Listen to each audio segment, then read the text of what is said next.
नमस्कार. सुस्मिता सिम्प्लिसिटीमध्ये तुमचं मनपूर्वक स्वागत.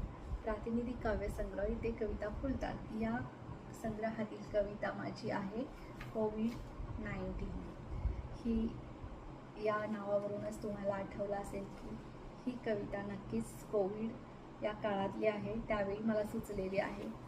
तर ती तुम्हाला कशी वाटते नक्की ऐका, मी वाचून दाखवते.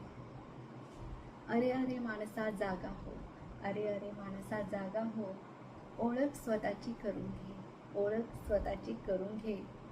तुझ्या स्वतःच्या श्वासावर, तुझ्या स्वतःच्या श्वासावर तू लक्ष दे, तू लक्ष दे.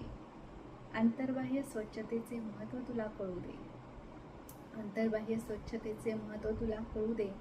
मायेच्या आणि मोहाच्या गर्दीतून स्वतःला सुरक्षित ठेवण्याचं भान तुला राहू दे. मायेच्या आणि मोहाच्या गर्दीतून स्वतःला सुरक्षित ठेवण्याचं भान तुला राहू दे.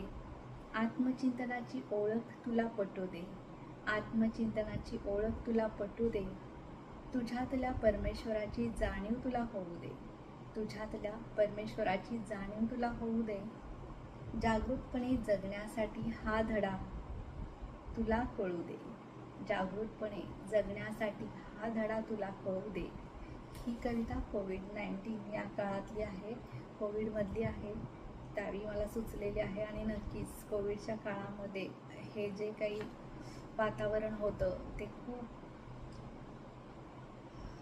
आठवलं तरीसुद्धा अंगावर काटा येण्यासारखं असलं तरी स्वतःची ओळख करून देणारं होतं, स्वतःला आत्मचिंतनाकडे घेऊन जाणारं होतं, स्वतःला स्वकडे घेऊन जाणारं होतं.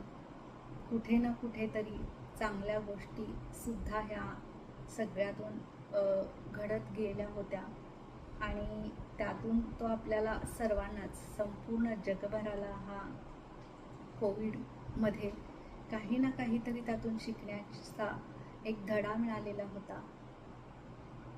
आणि अशाच नैसर्गिक ज्या आपत्ती येत असतात, कोणतीही रोगराई असो किंवा काहीही, कोणतंही संकट असो, वादळ असो, काहीही असो, ते नैसर्गिक आपत्ती आपल्याला काहीतरी शिकवण्यासाठी येत असते. त्यातून आपण काहीतरी बोध घ्यायचा असतो. आणि नक्कीच हा काळ होता तो स्वकडे नेण्याचा होता असं मला तरी वाटतं. आणि त्याच आधारावर ही कविता मला त्यावेळी सुचलेली होती. बघा तुम्हाला कशी वाटते कविता ऐकायला, आणि कवितेतले शब्द, रचना वगैरे तुम्हाला कशी वाटते कमेंट करा नक्कीच. आणि पुन्हा पुन्हा ऐकत राहा जर आवडली तर. शिवाय लाईक आणि शेअर करायला विसरू नका. तुमचा अभिप्रायसुद्धा व्यक्त करा. आणि पुन्हा भेटूयात आपण नवीन कवितेसह, नवीन व्हिडिओसह. नमस्कार.